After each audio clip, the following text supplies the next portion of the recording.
Mr. Tooth Decay here.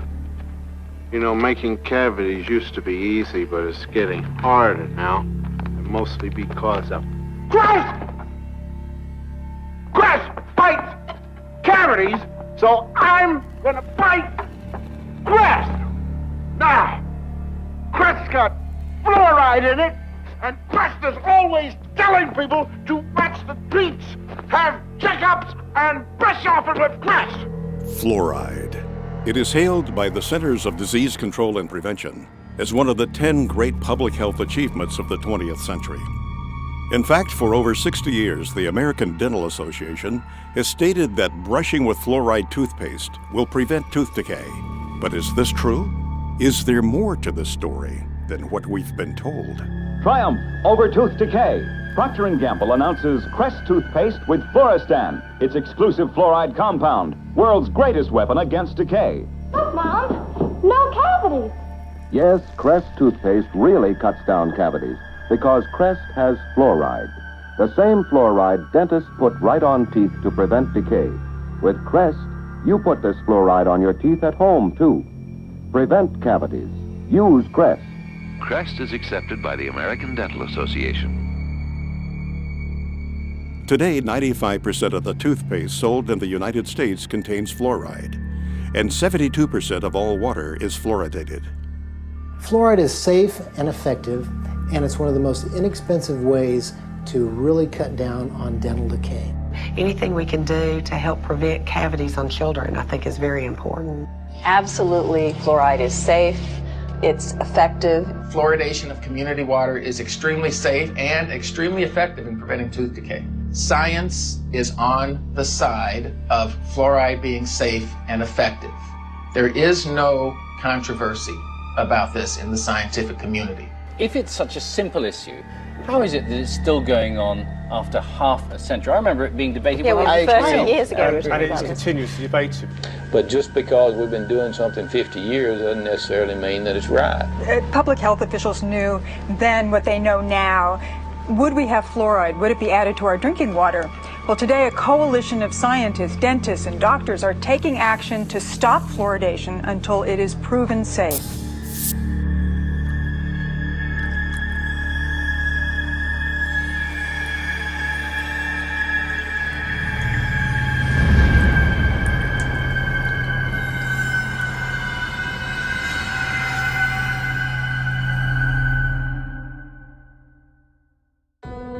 The first widespread commercial use of fluoride was for the eradication of vermin. Since the 1800s, sodium fluoride has been a key ingredient in rat poison and insecticides. These products were commonly used in and around the home to kill lice, mice, rats, and insects.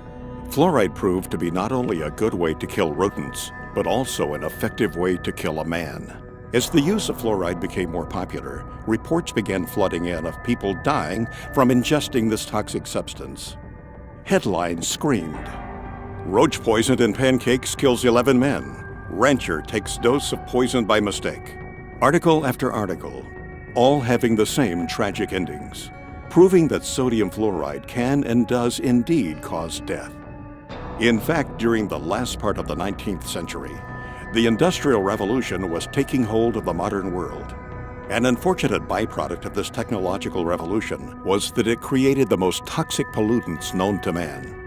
And the most hazardous and destructive of them all was fluoride. In his award-winning book, The Fluoride Deception, investigative journalist Christopher Bryson examines fluoride's disturbing history. Bryson notes that in its early days, fluoride was a widely known and well-documented killer. Documentation from early lawsuits against fluoride manufacturers clearly shows that fluoride was a hazard, not only to humans, but to the environment as well, with damages reaching into the tens of millions of dollars. By 1930, the aluminum industry was the largest and most influential fluoride polluter.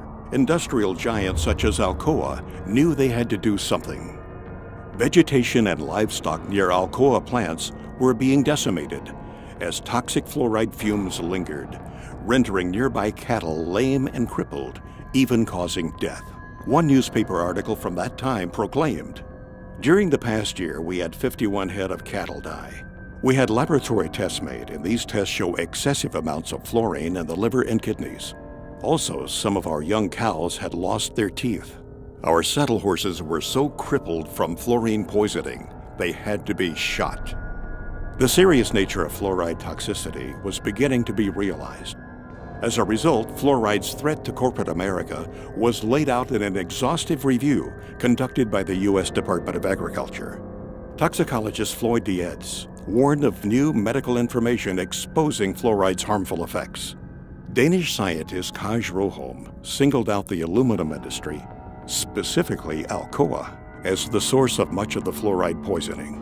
Fluoride was causing irreparable damage, and the word was getting out. Alcoa knew they had to act fast. Their high-powered attorneys sprung into action, quickly buying up farms and paying out settlements. Ironically enough, during that time, the U.S. Public Health Service was under the jurisdiction of the United States Treasury Secretary, Andrew W. Mellon. Mellon was the founder and major stockholder of Alcoa. He was also the founder of the Mellon Institute, an industry-funded research institute that was notorious for giving corporations such as Alcoa the scientific data they needed to defend themselves against lawsuits.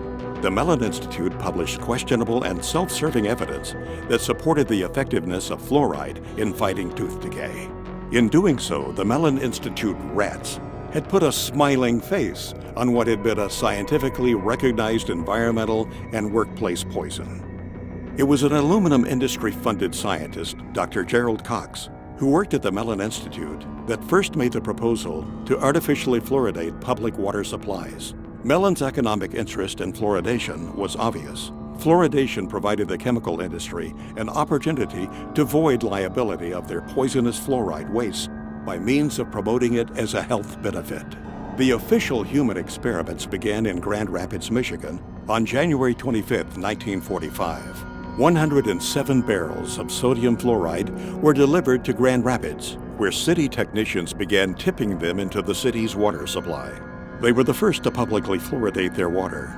It was to serve as the test city, and its tooth decay rates were to be compared with those of non-fluoridated Muskegon. The study only lasted 5 years. There are no permanent teeth in a child born at the beginning of the study. It was an unblinded study. They did no measure of safety, and they claimed that there was a tremendous benefit to the permanent teeth. Well, there weren't any permanent teeth in the children that were born at the beginning of the study, and soon thereafter they fluoridated Muskegon, the control city.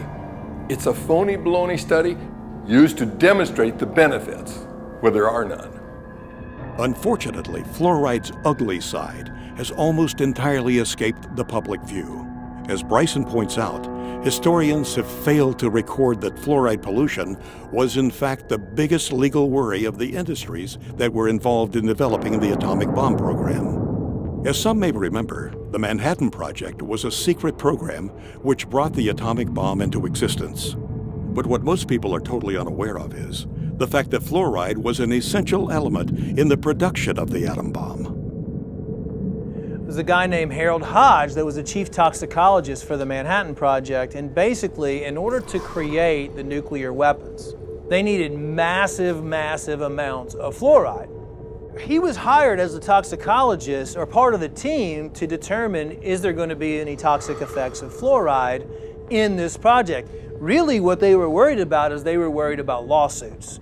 They knew that there was negative effects of fluoride. They had to basically invent this whole scheme so they could use the high levels of fluoride in the Manhattan Project to create atomic and nuclear weapons. For more than 70 years, the Public Health Service has assured society that fluoridation is safe and effective. These assurances have largely rested on the results of the 1945 Newburgh-Kingston fluoride carries trial. This study compared the safety of fluoride in drinking water for 2 New York cities, one fluoridated, the other not fluoridated. The impetus for the first fluoridated city, Grand Rapids, was born from this study. However, recently declassified documents show that this study was a complete fabrication. A trail of declassified Manhattan Project papers unearthed by investigative journalist Christopher Bryson showed that the toxicology department at the University of Rochester, which was under the direction of Harold Hodge, secretly monitored the Newburgh experiment to, quote, supply evidence useful in the litigation arising from an alleged loss of a fruit crop. In fact, these once restricted documents reveal that as far back as 1944, the Manhattan Project was spending money on toxicology studies on fluoride. Why? Because fluoride was the key ingredient used in the process of enriching uranium. Enriched uranium was the linchpin of the U.S. military's fledgling nuclear weapons program. Fluoride became a national security issue. The declassified documents suggest that Newberg was simply another human experiment, one used to justify the interests and advancement of the nuclear industrial state. The final report of Newberg concluded that small concentrations of fluoride were safe. Yet documents reveal that the top fluoride scientist in the U.S., Dr. H. Trindley Dean, known as the father of fluoridation, secretly opposed the experiment, fearing that fluoride's toxicity would be revealed. Until now, Dean's dissent on Newberg has never been made public. There's irrefutable evidence that the U.S. military, the Manhattan Project, the makers of the atomic bomb, concealed evidence of fluoride's harm to their workers, to the community, and to the American public. One study was published in the Journal of the American Dental Association in 1948 by Dale. In these files, Manhattan Project Captain Peter Dale at the University of Rochester reported preliminary results of dental investigations among laboratory fluoride workers at Columbia University. He concluded that fluoride did not prevent cavities in the 95 laboratory workers examined. Quote, "Their teeth seemed to be deteriorating rapidly, and their gums bled more freely. In fact, most of the hydrofluoric acid workers examined had few or no teeth left. They were in large part toothless or nearly toothless. This information, however, was left out of the published version.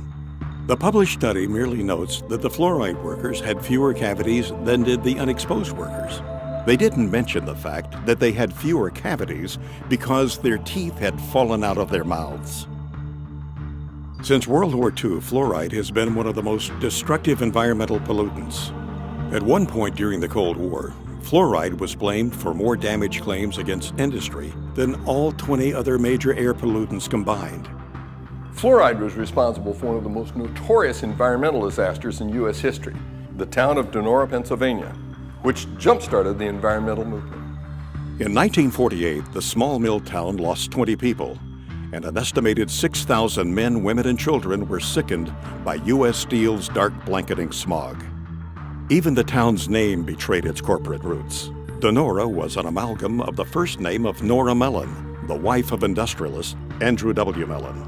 After the Halloween disaster in Donora, Pennsylvania, Philip Stadler, a chemist, went to Donora, and he was able to test and measure and prove that it was fluoride that had caused all those deaths. Sadler quickly went public. Article after article ran the story.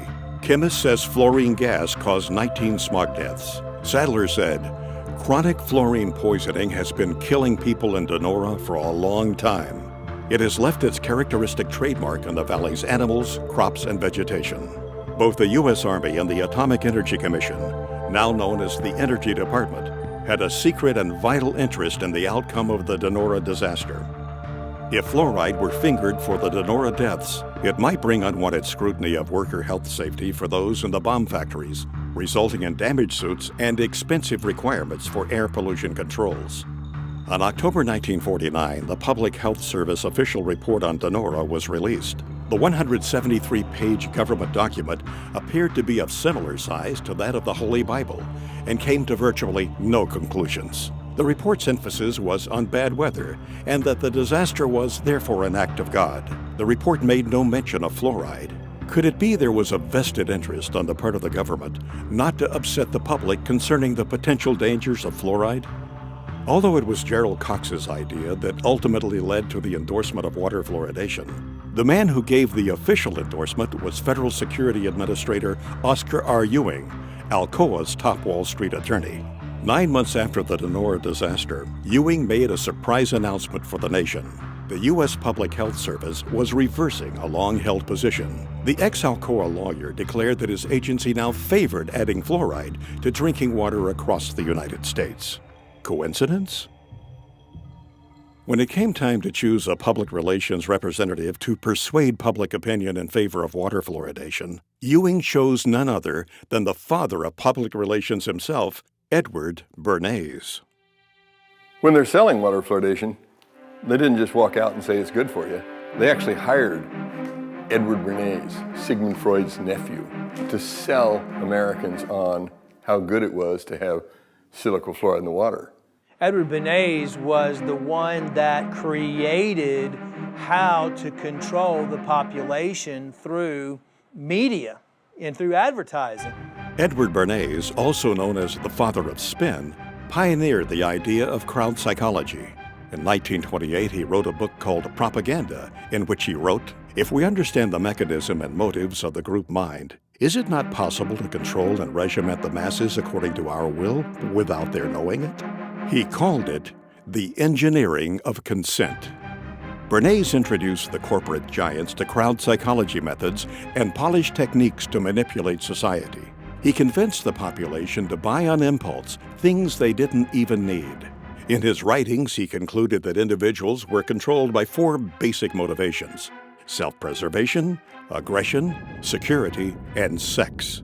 Bernays' belief was that by appealing to any of these 4 motives, it was possible to manipulate the majority of a population into doing almost anything. You could brainwash them into smoking cigarettes, starting war, electing politicians, you name it. And given the proven effectiveness of these techniques, it was no coincidence that the Aluminum Company of America asked Bernays to head the campaign for the fluoridation of the United States water supply. People like Bernays, were masters of social engineering. His entire thesis, if you will, is that you don't talk to the public in a rational, scientific way. Instead, you appeal to their emotions and you invoke their fears. He was key in getting women to start smoking. He positioned cigarettes as being sexy and individualistic and, power to the woman. That was the framing of why women should start smoking. A consumerist culture was born, and the United States government took notice. U.S. agencies soon adopted Bernays' techniques of manipulation to manufacture the fear of ever-present danger in the minds of the people, to give those in power greater control of what Bernays called the mass mind.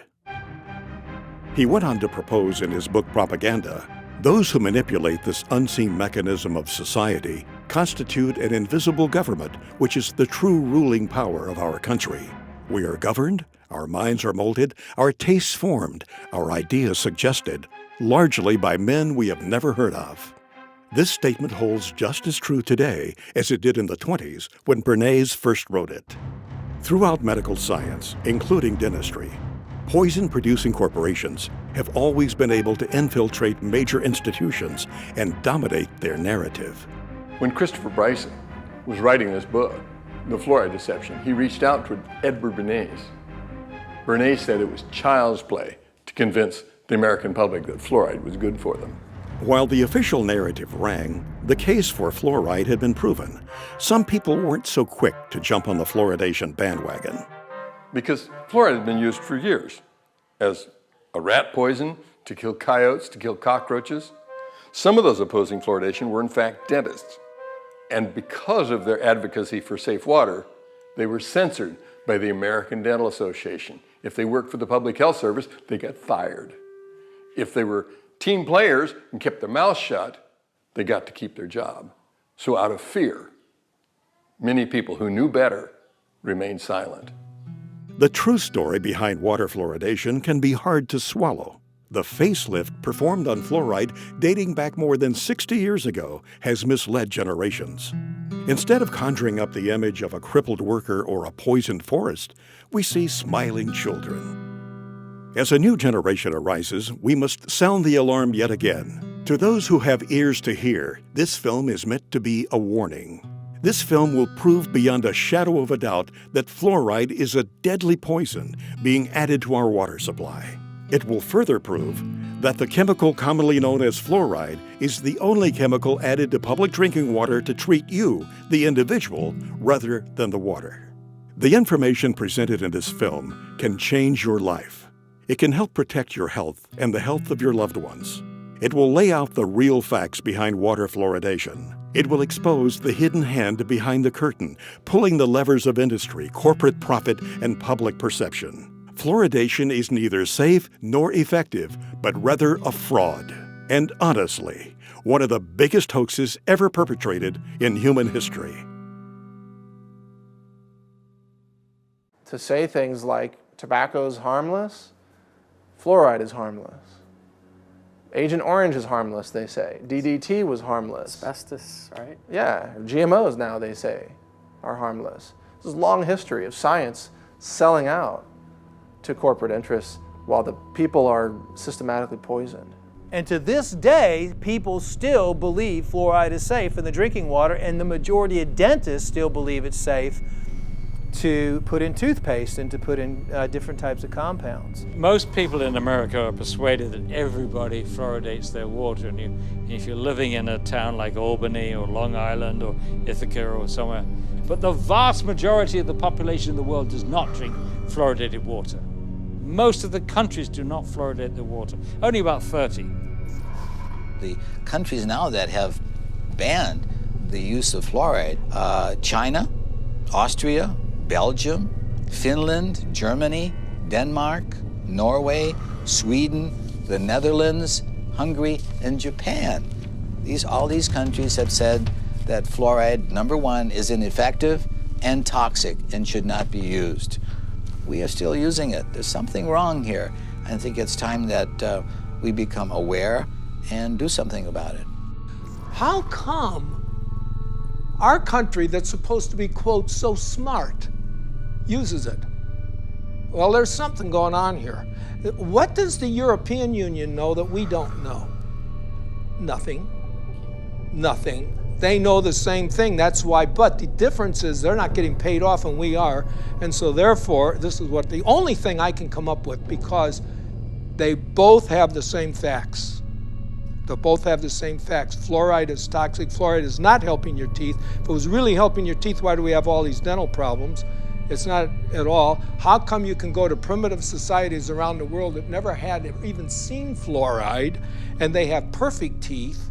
Why are we having all these learning disorders? How come we're having autism? We're having all these things we never had before.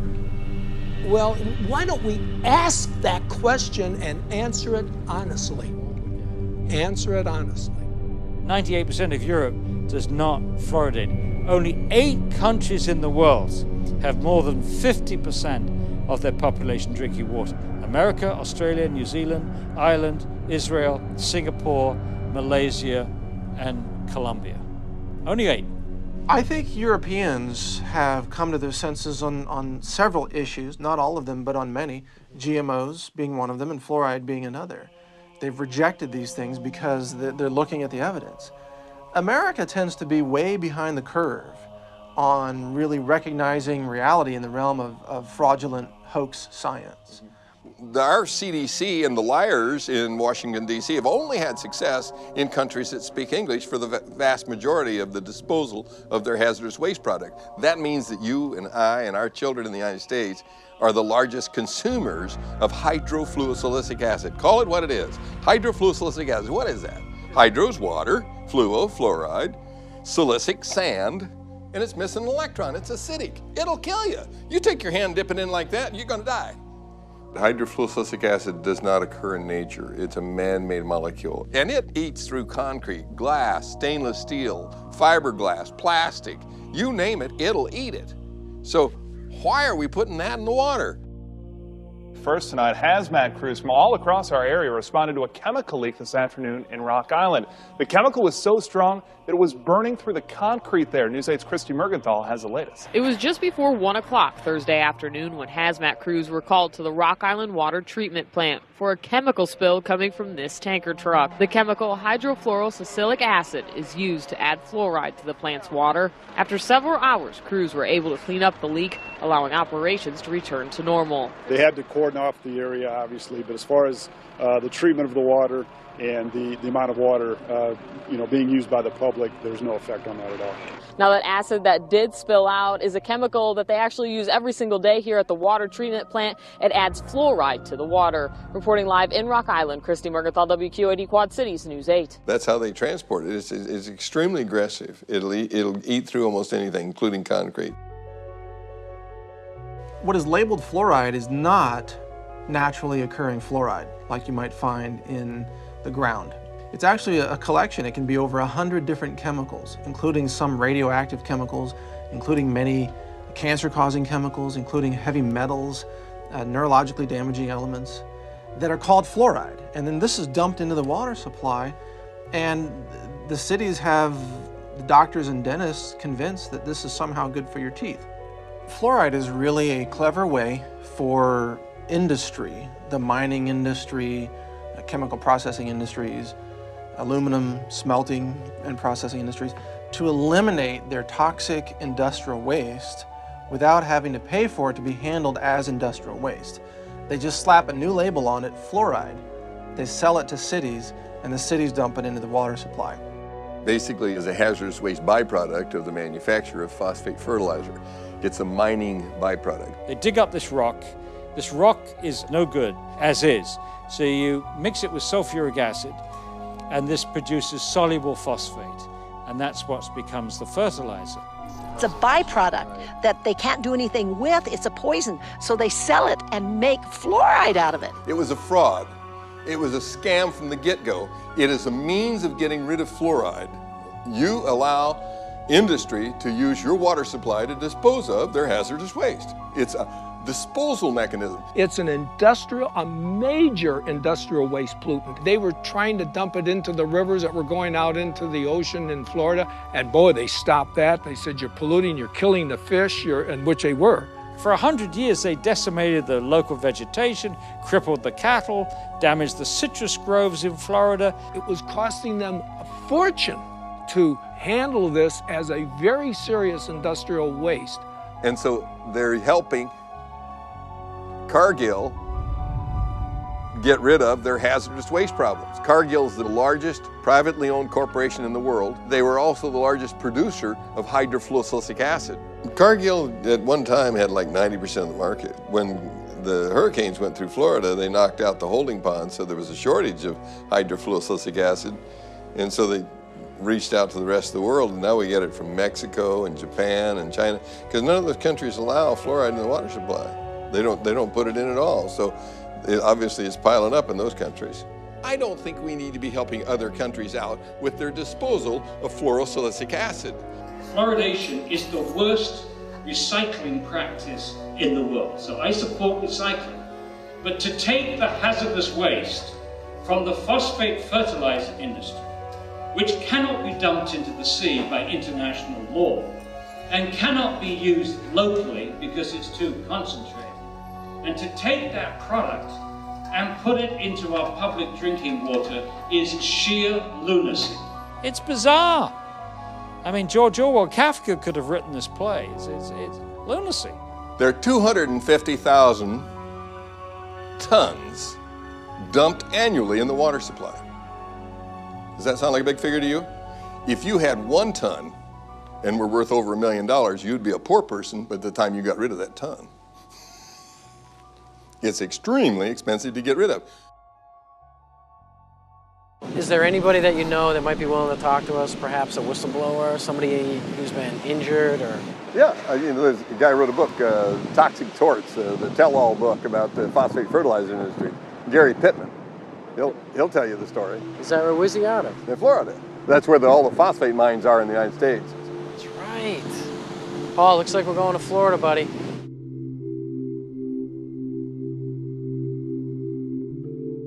When I first started working at the Occidental Chemical Corporation's chemical plants in the early 1970s, there was no safety program in place. The only equipment you had to wear was a hard hat and safety glasses, and we didn't wear the safety glasses half the time because it wasn't enforced. The environment was very dirty. The air was filled with dust and toxic fumes. We worked 8, 12 hours a day, sometimes longer, sometimes double shifts in those conditions.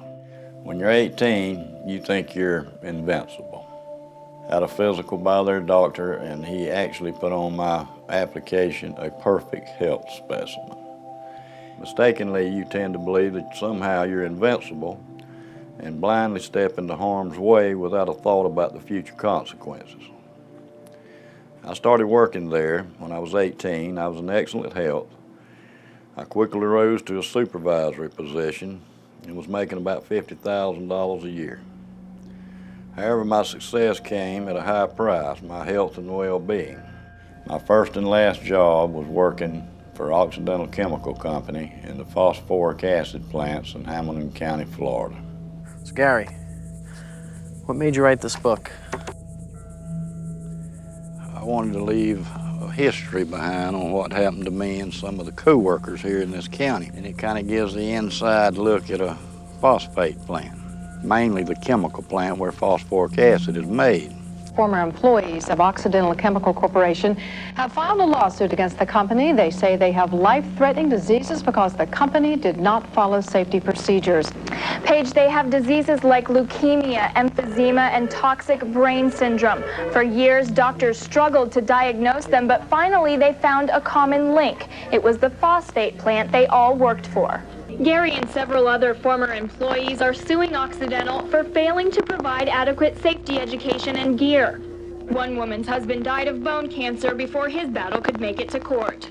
They messed up my life. They messed up everybody's life, and they're continuing to mess up other people's lives. They need to come in and realize and admit to what they are doing. When Gary Pittman filed a lawsuit against Occidental Chemical Company, he knew what he was getting into. Occidental was a mammoth organization and no stranger to litigation. It was Occidental that had been responsible for one of the most horrendous environmental tragedies in American history, the Love Canal. President Carter declared a state of emergency today in the Love Canal area of New York's Niagara Falls, where toxic chemicals were discovered oozing from the ground. My 3 kids were born with birth defects. My wife's had cancer. This was a site that literally is best described, orange goop, toxic soup is what it has been referred to. You had 80 different chemicals. I mean, some very bad stuff was in these people's backyards, was literally seeping into their basements. Health officials are urging more families to move, but that's not as simple as it seems. Between the years of 1947 and 1953, the Hooker Chemical Corporation, which is a subsidiary of Occidental Chemical, used the Love Canal section of Niagara Falls as a dumping site for toxic waste. Today, we write the final chapter of the environmental disaster called Love Canal. In doing so, we make clear that when people make a mess of our environment, they should and they will be held responsible for cleaning up their mess. The EPA concluded that Occidental dumped millions of tons of hazardous chemicals and then sold the property to the Niagara Falls School District for $1. In papers to be filed in court in Buffalo this afternoon, the Occidental Chemical Corporation will agree to pay $129 million. In the end, Occidental was out of pocket a total of $200 million for damages and settlements, not including court costs and the millions they spent defending themselves. These kind of dangers no longer will be tolerated by the American public. The day of discarding hazardous materials indiscriminately and haphazardly is over. There must never be in our country another Love Canal. Thank you very much. But in reality, this $200 million spanking to a multi-billion-dollar-a-year company is far less severe than a parking ticket to the average person. Occidental had a pattern of disregard for environmental issues. In the summer of 1979, the New York Times reported that Hooker's plant in White Springs, Florida, was convicted of polluting the air with fluoride. Even more damning were the copies of corporate memorandums passed among Hooker executives in which it was revealed that Hooker's top echelon knew and approved of the pollution violations. Finally, Hooker Company officials admitted to accidentally poisoning local water supplies not only at the New York location, but at their Michigan and California plants. The White Springs plant that Gary Pittman worked for not only was polluting the air with fluoride, but had also dumped tons of waste on their own property. In a leaked interoffice memo obtained by an insider at Occidental's White Springs plant, reveals 25 different waste disposal sites buried on the property. This highly classified document lists the hazardous, carcinogenic, highly fluoridated toxins that are all buried on the site and are still there today. Gary Pittman knew that he was about to embark into a David versus Goliath scenario. Occidental was not to be trusted. They had been known to buy and intimidate officials. They provided financial support to the campaigns of certain political candidates and owned judges. Gary had only 12 lawyers against Occidental's prestigious law firm, Holland & Knight, which at the time consisted of 540 of the nation's top lawyers. However, to his benefit, Gary had the documents to prove his case. He also had a stellar record within the company and was known as a company man. He was a loyal and hardworking employee. The last thing he had ever imagined doing was to sue the very company that had provided him such a good life. In spite of this, Gary felt as though he had no choice. He was sick and couldn't work. So Gary named a price that could make him go away, and Occidental accepted. In the end, Gary settled out of court with Occidental, but his health problems still linger. The phosphate industry is one of the biggest industries in Florida. It brings in billions of dollars each year in profits. Television ads and billboards often portray strip mining as a wholesome industry that creates jobs and feeds the world. However, a closer look reveals the extreme toxicity to our environment and health. Paul, I think what you need to do is get some aerial shots of that plant.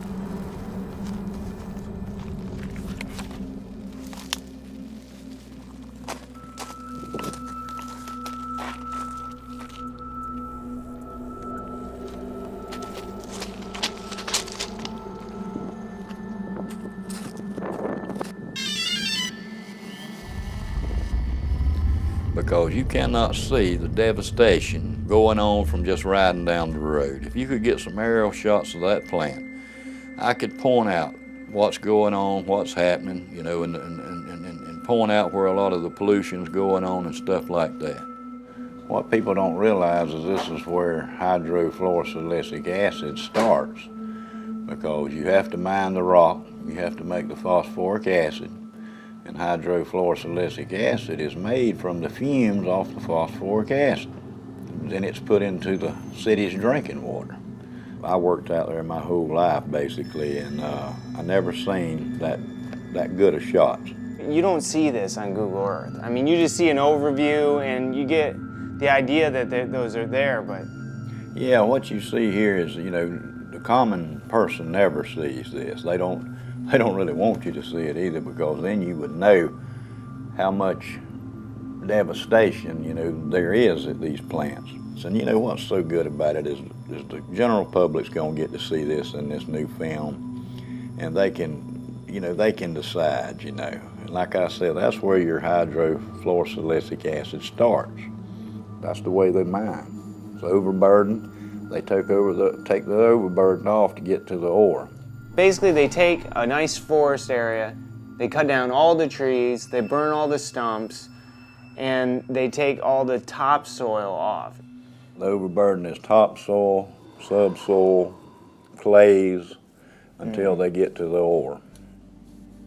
This right here is just, they've already dug it all out. Yeah, they've mined this, and as you can see the forest in the background, and you can see the huge chunk of land that they have mined.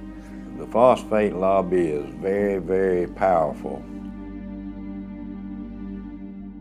You know, it's a sad situation. It's devastating to the earth.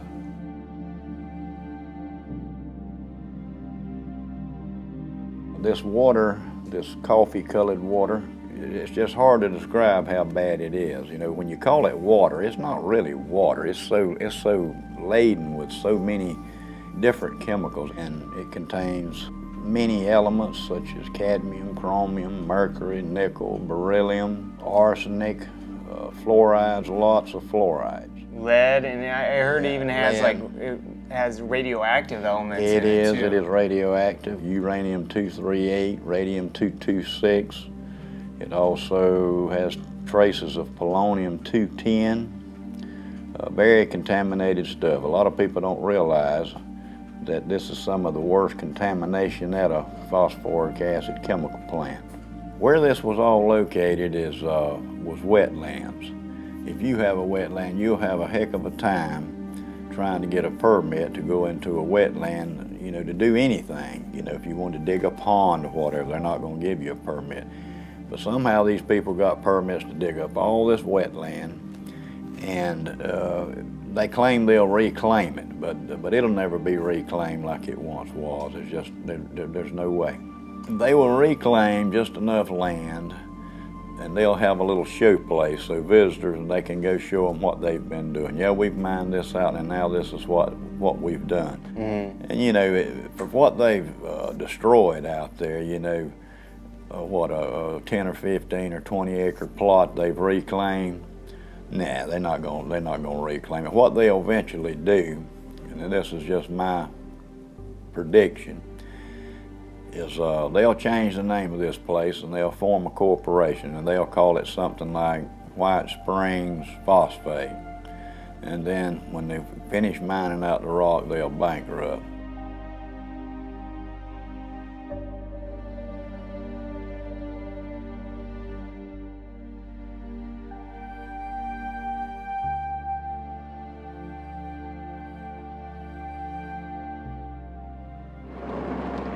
Up here on the right, we're going to have the administration offices. They used to be in the chemical plant, and they moved them.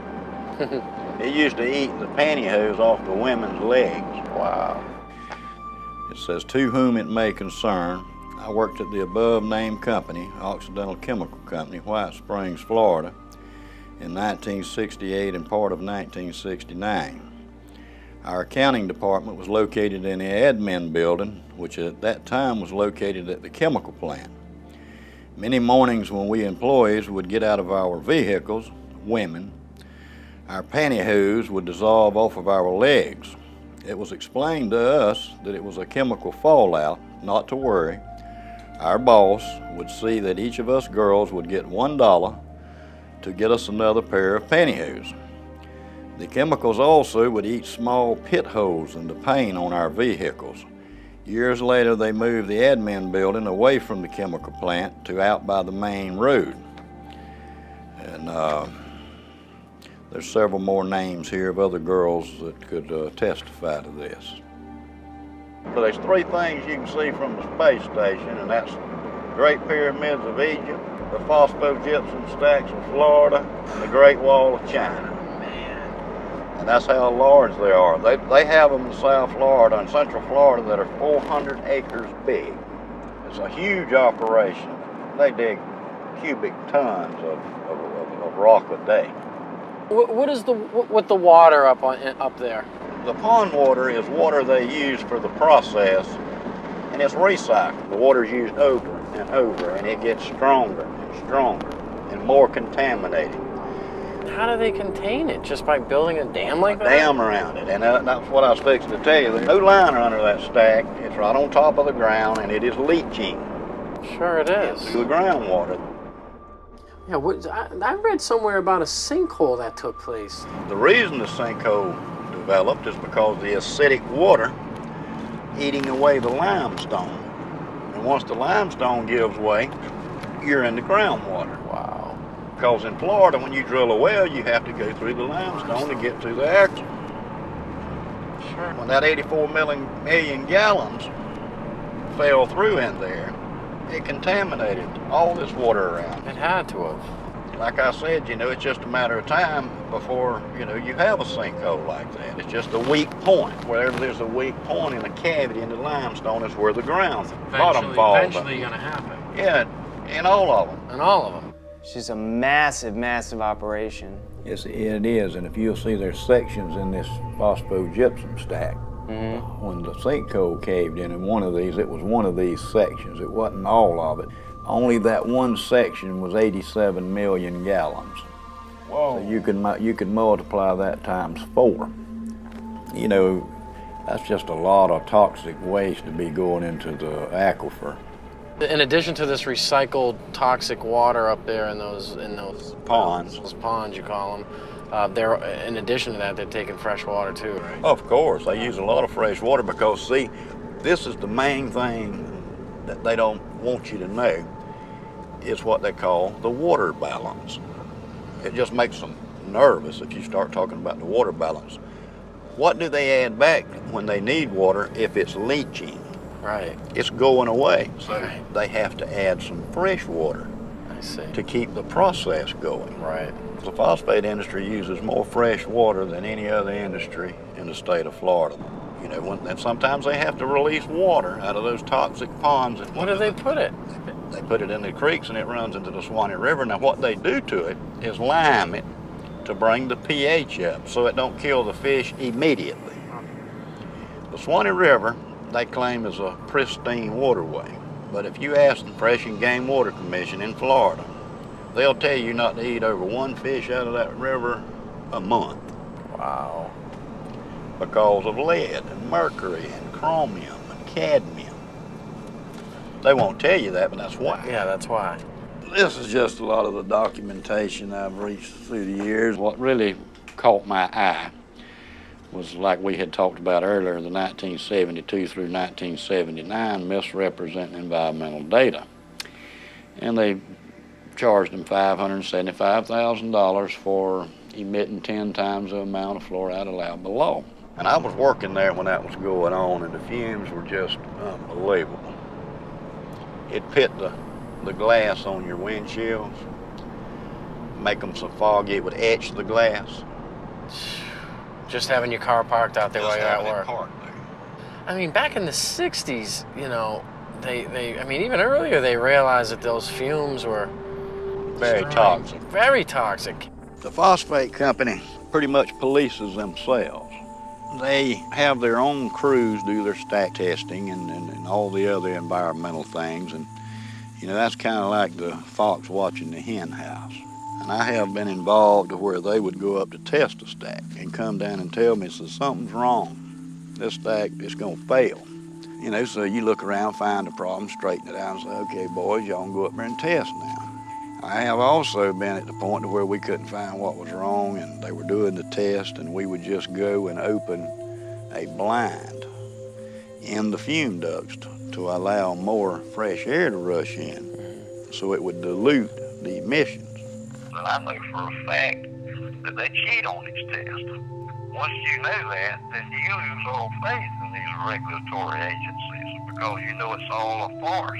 In this past, I'd say 6 months, there's been 4 people that I know of that I grew up with. They were younger than me. They were 52, all of them died. I do honestly believe it has something to do with the phosphate chemical plants out there. I would imagine you've seen some injured employees. I've seen people burned.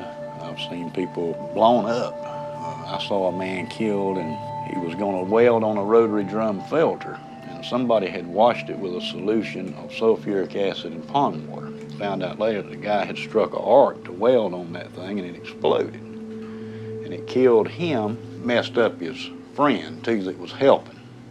But that's a very hazardous work environment. When you digest phosphate rock with sulfuric acid, that's what you're going to give off, hydrogen fluoride and silicon tetrafluoride. Now, even at that strength, it'll eat up concrete, asphalt, stainless steel, even the fume ducts after a while, which is made out of fiberglass. Very corrosive, the most corrosive acid known to man. Used to etch glass, it's used for a lot of things. One of the things it's used for is to fluoridate drinking water. Who in the world would want to drink water with this stuff in it? The city of Dallas, Texas, like many cities across the nation, spends millions of dollars on contracts with companies like Cargill, Mosaic, and Penco to fluoridate the region's water supply. On Mosaic's website, the product listed for use in water fluoridation is actually called hydrofluorosilicic acid. The Occupational Safety and Health Administration, otherwise known as OSHA, is a U.S. agency that requires companies to produce a material safety data sheet, or an MSDS, for every chemical product in the market. The MSDS that Mosaic produces for their fluoride product will make your hair stand on end. Right here I have the Mosaic material safety data sheet on their hydrofluorosilicic acid product. A material safety data sheet is a very important document to disclose safety and health issues about possible exposure to this chemical. The MSDS sheet is supposed to inform you about what is this chemical, what's in it. So what we find in the case of the Mosaic, their hydrofluorosilicic acid, is that it is not a pharmaceutical grade product. It is an industrial grade chemical. And under Section 2, hazard identification, it identifies a health hazard as being corrosive to the skin, the eyes, and the mucous membranes. If you come in contact with it through the skin or inhalation or ingestion, such as swallowing it, it may cause severe irritation and burns. And so on the second page, it identifies potential health effects, and it mentions that it's corrosive to the eye, corrosive to the skin, corrosive through inhalation, such as breathing, corrosive if you swallow it. In this, they're basically giving these health effects due to hydrofluorosilicic acid and a high concentration.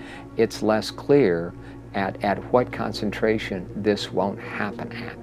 As a chemist, I've looked at scores of material safety data sheets, and never in my career have I seen a warning for children in an MSDS, material safety data sheet.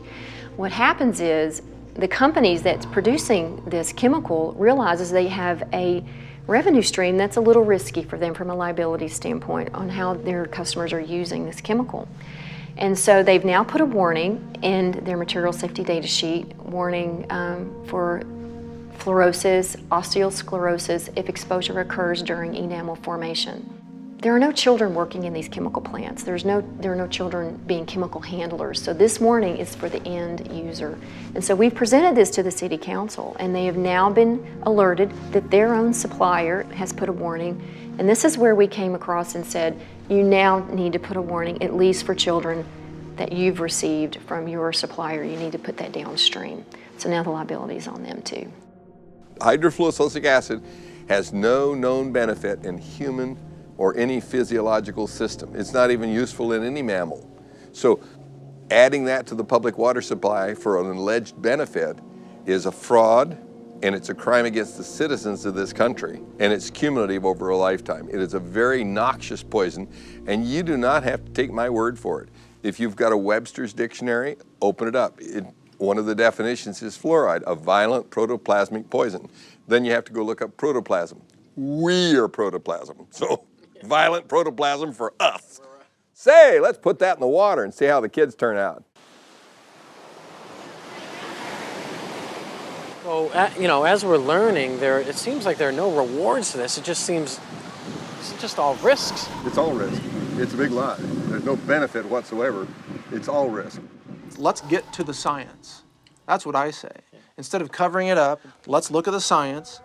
What do these fluoride chemicals actually do to human beings? There's all kinds of research out there showing it really disturbs the functioning of the body in a number of ways. Inactivates 62 enzymes, increases the aging process, increases the incidence of cancers and tumors up to 17%, disrupts the immune system, causes genetic damage, interrupts RNA and DNA, repair enzymes activity, increases arthritis, and is a system poison. These are all validated by scientific data. We have in America today all of the symptoms of hypothyroidism, obesity, heart disease, neurological impairment. I have been very sick. I was diagnosed with hypothyroidism about 10 years ago. There was no family history in my background that explained why I had this thyroid illness. What were some of your side effects? Feeling very cold, hair loss, concentration issues. It really controls your metabolism. So I had gained about 10 to 15 pounds, which is very unusual. I was very athletic my whole life and never was overweight. So I gained weight. I was sleeping a lot. Again, your metabolism is tuned down. Doing the research, fluoride is an irritant to your thyroid. Your thyroid wants iodine. And if it doesn't get iodine at the concentrations that it needs, then it gets whatever is closest that you're providing in the environment. If you look at the periodic table, you see that fluoride, chlorine, bromine, and iodine are all in the same column. That means they have very similar electronic structure and reactivity. So that's why your thyroid will uptake fluoride and chlorine when you're not giving it enough iodine. It's a gradual accumulation of the fluorides and the other things you're exposed to out there that just gradually wears on you through the years. And that's one reason it's hard to pinpoint a health problem. Because, you know, you work out there 6, 7, 8, 10 years before you start noticing things, and then it's almost too late then because it's already done the damage. But I've been real weak and just lethargic. Yeah. So when the blood work come back, the guy asked me, he said, "What have you been doing?" I said, "Nothing. The last few days I've been laying on the couch at home, you know, I ain't felt well." He said, "You sure you hadn't fell off of a building or something?" He said, "Look," he said, "you have a muscle destructive process going on." That was exactly what he told me. And I said, what does that mean? And he said, "You got a muscle destructive process going on, and there's nothing I can do to help you." One of the key questions is, if you run the world and you don't want competition, how do you shut down people's consciousness? How do you do that? Well, you put poisons effectively into the water supply that compromise these gateways of consciousness. And fluoride is one of the most powerful poisons that is routinely used for this purpose.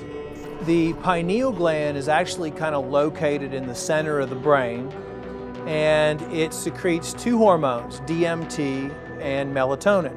Melatonin actually regulates your sleep cycles, and it's kind of like a feel-good hormone, which also helps regulate your puberty, and it helps regulate all your hormone structures inside your system. The pineal gland to me is so important because it's been regarded as like the third eye, and even in Egyptian times they call it the eye of Horus. They call it the pineal gland because it kind of resembles a pine cone. And if you look at the staff that the Pope has, it has a pine cone on it. And if you look at statues throughout the Vatican and throughout history, you'll see the shape of a pine cone, and you'll see symbols showing the importance of the pineal gland. Now, the pineal gland is also regarded in some religions as the seat of the soul, or it's your gateway or your connection to God. If you know that the pineal gland is the consciousness of the human, and that could be your connection with God, why not take it out? And the fastest and easiest way to take out the pineal gland and to calcify the pineal gland would be with fluoride, because fluoride has an affinity for those areas in the body that produce calcium hydroxyapatite. Today in the United States, children are reaching puberty much earlier in age than they did in the past. Some evidence indicates that fluoride, via its effect on the pineal gland, could be a contributing cause to this trend. In 1997, Jennifer Luke published her PhD thesis on fluoride in the pineal gland. In her dissertation, she conducted animal studies and concluded that fluoride exposure has been found to cause early puberty in females. Similar findings have been reported in 2 epidemiological studies of human populations that are drinking fluoridated water. The first study was conducted in 1945 during the Newburgh versus Kingston fluoridation trial. It was discovered that girls in fluoridated Newburgh were reaching menstruation on average 5 months earlier than the girls in unfluoridated Kingston. But the result was not thought to be significant at the time. In 1983, another study was conducted in which a man with the last name of Farkas reported that girls living in highly fluoridated towns began their first menstruation cycles at a much younger age than girls living in less fluoridated areas. When the pineal gland is calcified, it causes an onset of puberty. In my documentary, Crippling Waters, one of the ladies in there, we called her the star, a 9-year-old girl. Take a look at her. Does she look 9? She's exposed to high fluoride in her family's well water. Her dad, who's only 20 years older, is starting to bend over like this and starting to become crippled. He can't put his hands above his head. The calcification of the pineal gland is an adaptive process so that that child can have babies by the time she's 14 because she's going to be crippled by the time she's 40. Fluoride's role in earlier puberty needs more thorough investigation. When one considers the seriousness of a possible interference by fluoride on a growing child's pineal gland, it underlines the negative and dangerous effects of fluoridation. Dave, so what we're learning is kind of frightening because it seems to me that once it's in your body, is it there to stay? Yes, you can't get it out. You can cut some of the harm by mitigating the damage and avoid it like the plague, but you really can't get it out because it's stuck in your bones. And that's why you have all the skeletal symptoms, you know, the joint pain, the arthritis, and all that stuff. The first signs that fluoride is poisoning your bones is pains in the joints, stiffness in the joints, pains in the bones. Well, you go to the doctor with pain in a joint, he says, oh, you got arthritis. Well, arthritis, joint, ritis, pain, oh, okay, joint pain. So we got somebody speaking to us in Latin, oh, you got joint pain, super duper. We have millions of people with arthritis in the United States and in fluoridated countries, 1 in 3 adults. Nobody's ever looked to see if some of those arthritis cases may have been caused or exacerbated by fluoride. Just not looking. Are bones with more fluoride stronger or less strong? And the answer is less strong. And they got studies where they tried to give them a dose of fluoride, sodium fluoride, to cause an increase in bone mass. It did, but it weakened the bone itself. So those are case-controlled studies. That's the gold standard in medicine. So we have case-controlled studies showing that if you give people fluoride, it accumulates in their bones and it causes the bones to become white, opaque, increases the bone density, decreases the bone tensile strength. And they actually took bone that was removed from people for the purpose of replacing a joint or a hip, put it in a little device here where you put a weight on there and snap it, and they showed that the more fluoride in the bone, the quicker it snaps. Have you ever wondered, how come everybody has hip replacements, knee replacements? I mean, you can go on and on. I can think back when I was a kid, that didn't happen. You didn't see all these crippled people. I mean, you saw a few, but it wasn't common. I mean, how does it end up in our bones? Is it that where our body just finds? It's calcium-rich tissue, so your body parks it there because it's got to dispose of it some way, otherwise it would kill you. So it parks at the bone, and then it kills your bones. What it does once it fills up with fluoride, that you get little spikes on the outside of the bone. If you take a hand and take a bone and run your hand up and down a normal bone, it's slick, and that's because muscles move around on the bones when you're running or jogging or lifting weights and all that stuff. Your muscles are moving around on your bone, and it's slick, so it doesn't hurt. Well, if you make that bone the texture of sandpaper, then when the muscle moves around, the fascia tears, and it hurts to move. And so fluoride accumulates in calcium-rich tissues, which are bone, ligaments, cartilage, joints, and teeth. So you have to look at this as if you have a lifetime body burden, and the less you're exposed to, the longer you can go before you develop symptoms. The first most irrefutable symptom of fluoride exposure is pain. And that's what we saw. My wife and I filmed a documentary in China. And pain was the hugely significant symptom that they all had. They couldn't even work. And you know, in China, if you don't work, you starve to death. Have you ever heard of dental fluorosis? No. No. It comes when somebody's overexposed to fluoride. Awesome. That's a picture of very mild dental fluorosis. And so is that. You know, that young girl came to see me to get that fixed because she doesn't think that's beautiful. She thinks that looks bad when she smiles. And I think everybody else agrees with her. They say 41% of American teenagers have this condition. So this is the white spot. So it's been there. It's a little scary, you know, knowing that many people, we don't even know, you know, what's in our water. Fluorosis can become more severe than a simple white spot. In severe cases, it can deform a patient's teeth. When you see spots on the teeth like this, that means you gave the child enough of a poison that the cells that were making that organ didn't make it right. They made it wrong. When I was a child, I was overexposed to fluoride. There are streaks of that in my teeth. So you learned that early on then? I knew, yes, those teeth are very brittle, and so I have cavities more frequently in those teeth than other ones that don't have the evidence of the fluorosis. Maybe you've seen it. It's white, chalky spots on your teeth. and I was told that those are calcium buildups. From the fluoride? Okay. I don't think I had really, really strong teeth to start with, but I did have some teeth that they just broke. The last time this happened, I was eating a baked potato, and it broke 2 out. Baked potato? A baked potato, and it broke 2 out. Did you notice anybody else in the plant losing teeth? Yeah. We talk about it a lot at the plant.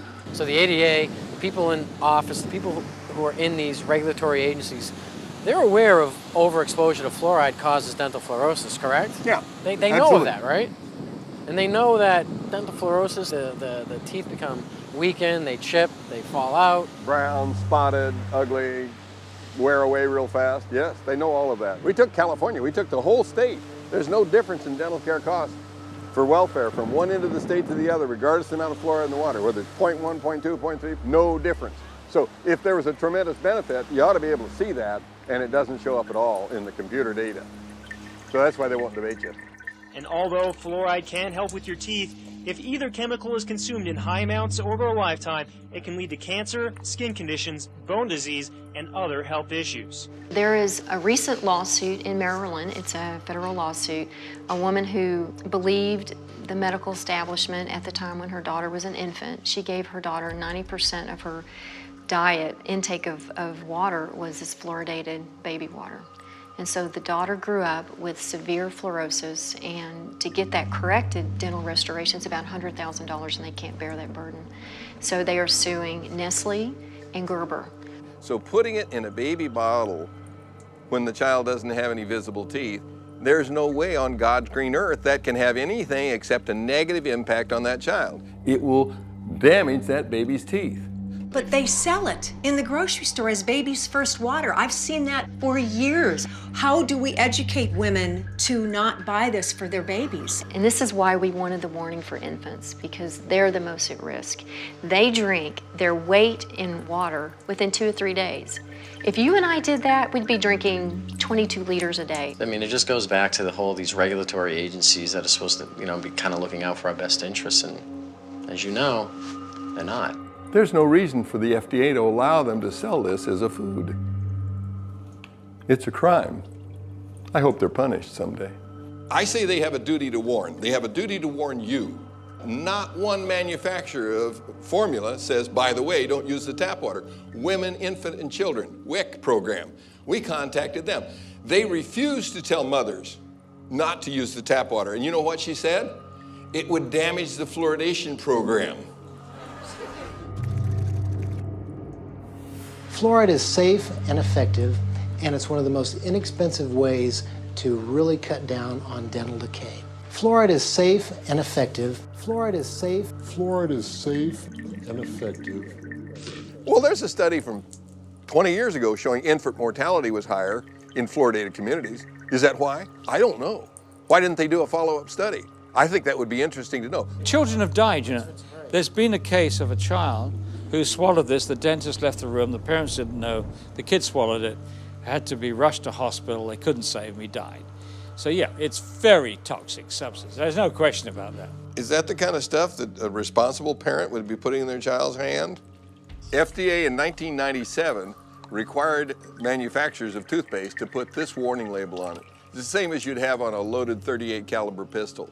Keep out of reach of children. And only use a little pea-sized amount, which is about the same amount that would be in a bottle of water. And if that amount is swallowed, call the Poison Control Center or seek professional help immediately. So if I drank a bottle of water, should I call the Poison Control Center too?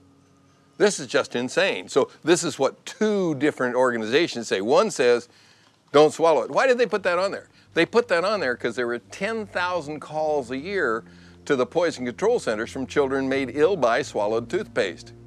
10,000 calls, and for every call, there's 5 that didn't call. And there are only Poison Control Centers in half the states. So that means 100,000 children are made ill by swallowed toothpaste. It's insane to put a deadly poison in a child's hand and say, go brush and be sure and spit out, Johnny. Fluoride has been a slow process of introduction into the dental profession where it's commonplace for us to consider fluoride as the thing to do to help decay. But we now know, statistics have shown us, that fluoride is not working. It's very toxic to you and can cause everything from cancer to depression. So, yeah, it's a serious issue. You are meant to have the right to informed consent to medication. What we're doing in a fluoridated community is we're doing to everyone what a doctor can do to no one. A doctor says to you, he says, look, this glass of water is going to do wonderful things for you. It's going to cure your ingrowing toenails. It's going to make you less bald. It's going to do X, Y, and Z. Drink it. And you say, no, I don't want to drink it. You must drink it. You've got to drink it. I'm your doctor. I'm telling you, you've got to drink it. If he or she tried to do that to you, he or she could lose their license. You've got to tell the patient what the drug is good for. You've got to tell them what it's bad for, the side effects. And then they, in theory, make up their minds. This has been ripped away from us. Water fluoridation is the dispensing of a drug. This is not chlorine. This is not any number of the other chemicals that are used to treat the water. Fluoride is being put in specifically to alter you physically, to make a physical change in you. Fluoride is a drug, is a medicine. This is the only thing anywhere in the world that gets added to the municipal drinking waters to actually treat the human. Well, anytime you see the letters FLUO, you're talking fluoride. And so when you start realizing that Prozac is a fluoride product, Zoloft is a fluoride product, virtually all of your psychotropic drugs, almost all of those that are mood elevators. And one of the reasons being is because it has this tremendous capacity to affect serotonin. Serotonin being the chemical that goes from one neuron to the other brain neuron. And so when we looked at the selective serotonin reuptake and basic inhibition of the serotonin to be taken up, that's the fluoride that's doing that. Prozac is fluoxetine. It's a fluorinated psychoactive. Matter of fact, almost all your psychoactive drugs are fluorinated drugs. They put it in there both as a carrier and an accelerator of the effect. The actual active ingredient in Prozac is fluoride. Prozac is made almost entirely from fluoride molecules. It is, and like SSRI drugs are similar molecularly to some of the elements in fluoride. Remember the school shootings in Columbine, Colorado? Yeah. They were on SSRI drugs. Those drugs make your mind think that you're not living in the real world, that you're actually just sort of experiencing a false reality. And I think fluoride has much the same effect. There's tons of products that are pharmaceutical products that, in some cases, the fluoride is just being used to what I call potentiate it, to actually make it a stronger one. Fen-Phen, which was the diet drug that was taken off the, well, why did they take it off? Well, fenfluramine, you can hear the fluoride part in there. The fenfluramine was the part that actually made the thickening of the heart valves so that they pulled off. Amazing part about it is Rohypnol, the date rape drug. A lot of people just call it that. The roofie. Okay, yeah, right? Roofie. Yeah, and so what does that roofie do? Basically, it causes an anterograde amnesia. Well, okay, that's a fluoride product, so how does it do that? Well, we probably should have guessed that it would do that already anyway, because if you went in and had surgery, general surgery right now, knock on wood that you don't have to ever do that, but if you were, they would give you 4 molecules of fluorine and 2 of bromine and 1 of chlorine, and that's what knocks you out during that time. So the truth is that when you start looking at all the pharmaceutical uses for it, that it's just amazing all the things that are around us all the time that we didn't recognize or that we didn't see. There is absolutely no drug on the market that's given in a one-dose-fits-all situation. We don't put other things in the water to try to keep everybody's blood pressure down or everybody's stroke risk down. And there's no reason why we should be trying a one-size-fits-all approach for this either. Once you put a medicine in the drinking water, you can't control the dose because you can't control how much water people drink. You can't control who gets it. It goes to everybody. If you ask a pharmacist if there's any drug in his store that was safe enough to give to everyone, young people, old people, sick people, people with poor nutrition, give it to them in any dose, they'd laugh at you. It's ridiculous. There's no way you can give out a medicine without being able to control the dose. And one dose cannot fit all, and you can't give a medicine to everybody. You are forcing it on people who don't want it. There are people in this audience who've spent far more time researching this issue, including David, myself, and many other people in this audience, and they've stated categorically to the mayor, to the city councillors, we do not want you to force this medicine on us. We have the right to informed consent to medication. That's a very important right. This is a violation. It's being violated every day in this country to over 200 million people. There needs to be informed consent. We have that with all other medications. When we go to the doctor, he or she gives us the information of what the side effects are going to be. With fluoride, there is no informed consent. There is no safe dose for this one-size-fits-all medication that they're doing to us.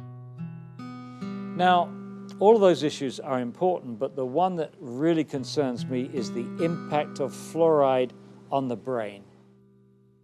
A study panel for the EPA listed fluoride as amongst 109 chemicals for which there was significant evidence of neurological effects. It has definite impact on the neurons, which is the nerve parts of the brain. You don't just grow those back. It's not like, well, I cut myself, so now I'm renewing my cell. It doesn't happen to the neurons.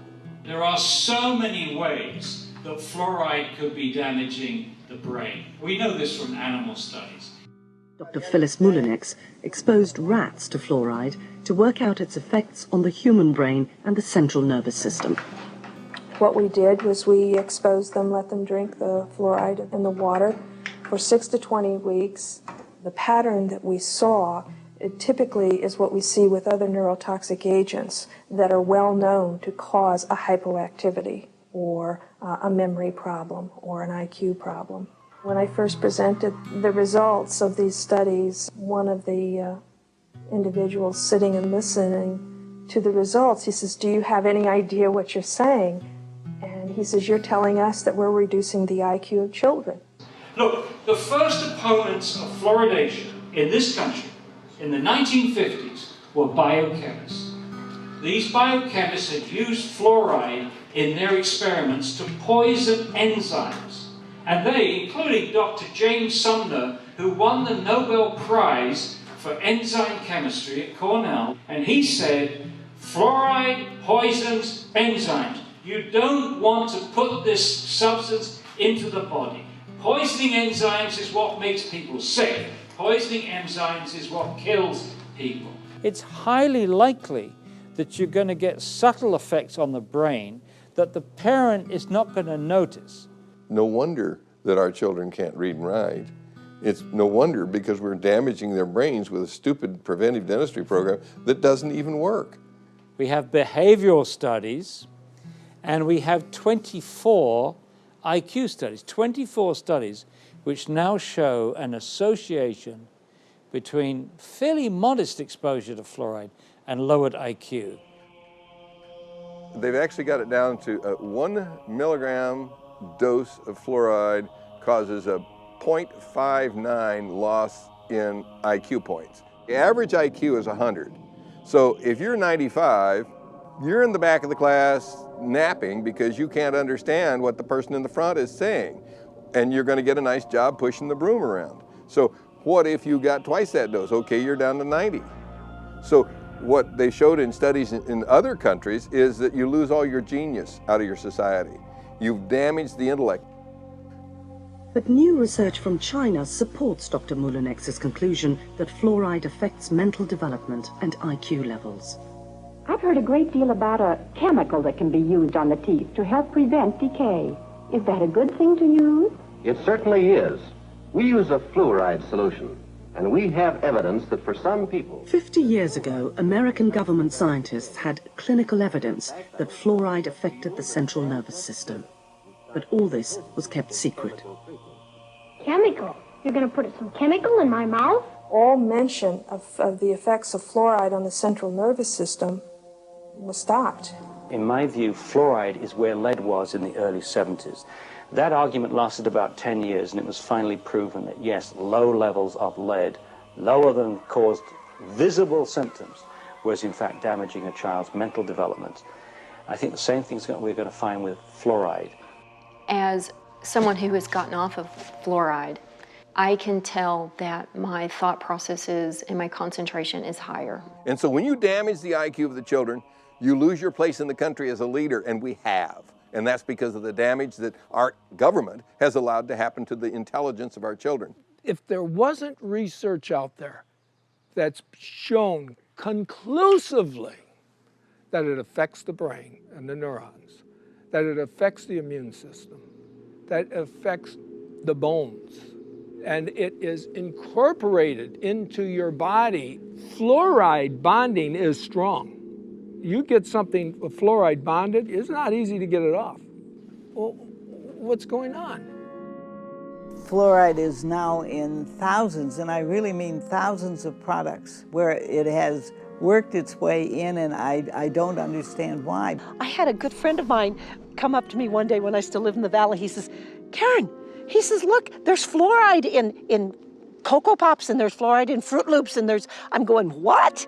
What the heck is it doing in that stuff? Pesticides operate in a lot of cases because they have fluoridated compounds. Sadly, the dentists have begun to add fluoride to their filling materials, their cements, they even put a varnish on children's teeth. I don't believe these have been legitimately FDA approved. I've checked on them. There's no new drug applications on file for fluoride to be ingested, and none have been submitted. So if you're going to give a child a dose of fluoride, show me the FDA approval where that's beneficial and even safe. It doesn't exist. The medical system that tries to say we need to ingest fluoride, that's really the only element they believe in. They won't recommend magnesium to reduce heart attacks. They won't recommend calcium.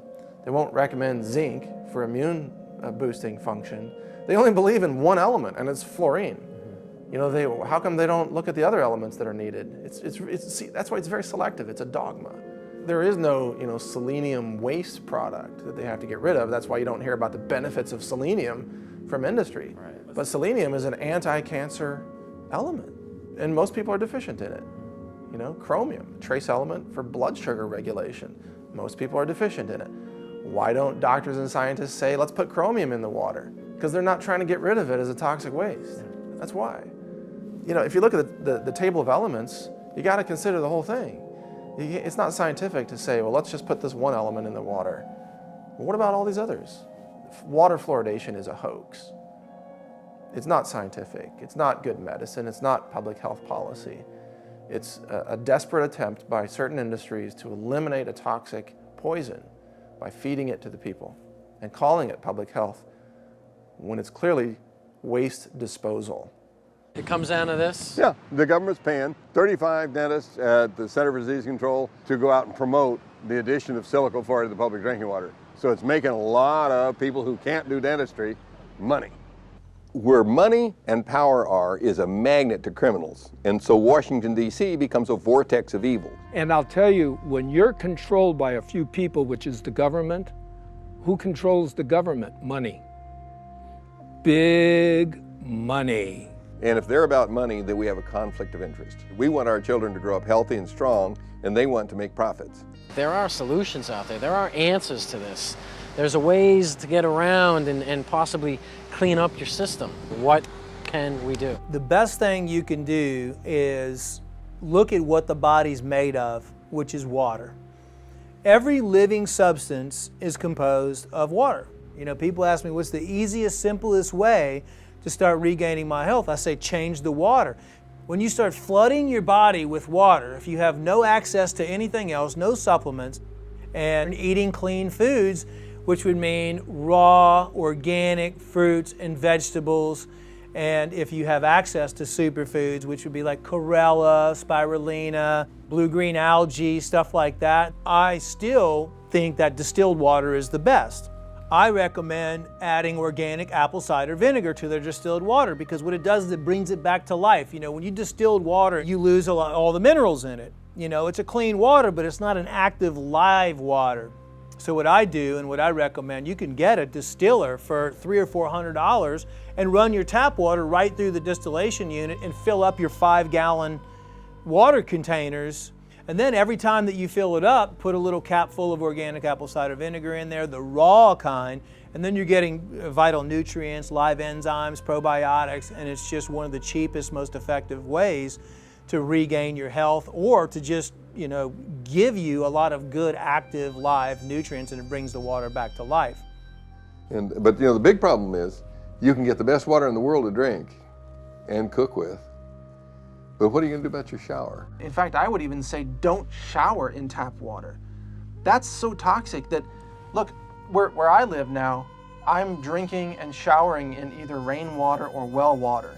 If we have the ability financially to purchase these filters and these purification systems, it is the most important investment you could make for your family. You really need to invest in yourself, in your food, in what you're drinking, and more than you are your clothes or your electronics or your car.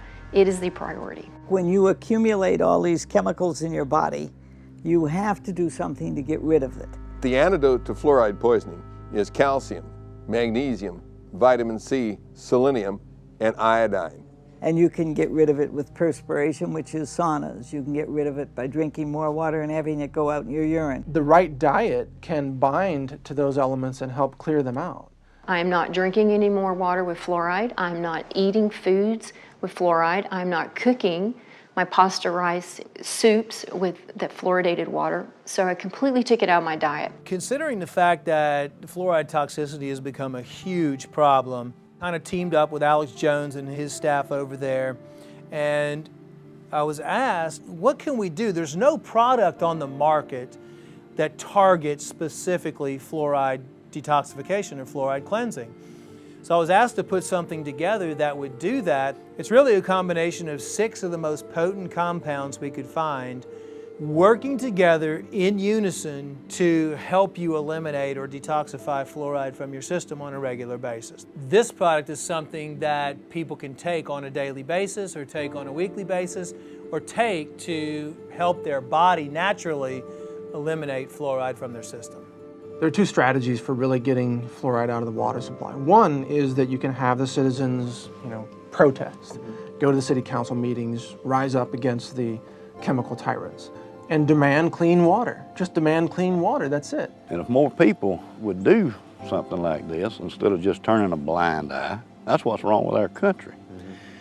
People see wrongdoing, but they just pass it by, let somebody else take care of it. So I imagine you're kind of going to be the Lone Ranger standing up and saying, I don't want my water medicated anymore. We should be calling our congressmen and trying to say, hey, What are you doing out there? What are you doing around the well? That's our water. I should have to choose if I want fluoride in my water. Why am I demanded that I have to have fluoride in my water? If enough people will contact their legislators, contact them either through phone calls, through snail mail. I mean, if they get enough of that on a particular issue, by golly, they do set up and take notice. Go there and bitch, because that's your public servant, okay? Last time I checked, they work for you. You got to get a lot of people angry enough that they'll go out and stand in the rain and tell the city council that they're not going to get reelected if they don't do what we tell them. They're not going to keep their seat if they continue to poison our water. If you follow the democratic process, then this issue has already been solved. Unite and let's make it happen, because I was thinking about it today, and I'll just wrap with this, but I was thinking about it today because I knew you were coming over, and I just sat there and I literally just prayed to God. I said, God, I don't know there's got to be a way. Open up a way that we can help this nation and the world get its health back. And let health be the #1 priority, and profits the next. Not profits over health. And let's let people get the truth. This is all about us taking our world back. It's the time to scream louder, to be bolder, and to show them that we cannot be afraid. It's time that the people stand up, the silent majority, for their health. Get it out of your community, and then you can drink the water at home, you can drink the water in your office, you can drink the water in the restaurants and in friends' houses, and so you don't have to worry anymore. The alleged reason for adding fluoride to the public water supply is to reduce tooth decay. But tooth decay isn't caused by a deficiency of fluoride. It's caused because there's scum on the teeth and bad diet. So the real solution is to take something like a nice toothbrush that was invented by C.C. Bass, cram it in the gums, and knock the scum off. So if you really wanted to reduce tooth decay, you'd make sure that every child had a big handful of toothbrushes and knew how to use them. And you dig all the scum off the gums, because it's scum living on the teeth that causes tooth decay.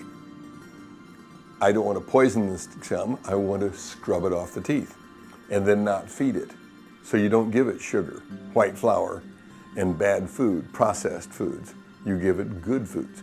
Then you will have wonderful teeth and abundant good health. Is there hope? There's always hope. I mean, that's what I tell everybody. Even when I had cancer patients, I always say, listen, there's always hope. When you feel healthy, you feel self-confident. And when you feel self-confident, you feel successful. So regardless of how bad things are, you can never lose hope. I mean, you always have to know that there's always change and there's always things you can do. Even if you do one tiny thing every single day, you're still positively changing. And if you tell one person, or if you pass an email out, or you share information, once we hit critical point, which we're almost at, it's like the 100th monkey phenomenon. The mass consciousness will change. And I believe we're almost there. So never give up, and always, no matter what, never give up hope, because that's what you have. I just want to thank you from the bottom of my heart. You're such a sweet, sweet soul. Again, Charlie, thank you so much for letting us come by here today. Well, I would just like to say, great speech, man.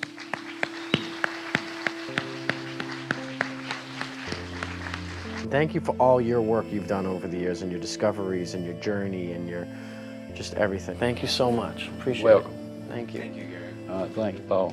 You're a Make good you man. too.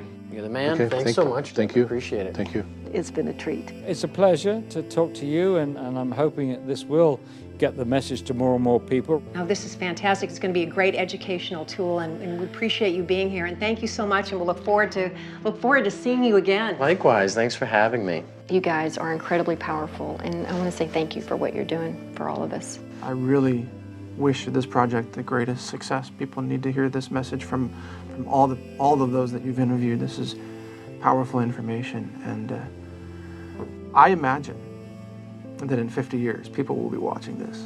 You know, some DVDs will survive. Yeah. Yeah. I just got the chills. And they'll be watching this, and they'll look back and say, there were some filmmakers who did know what they were covering, who weren't willing to just sell out and do some explosions and on-screen sex and this and that. They actually had a message for humanity. That's what you guys are doing.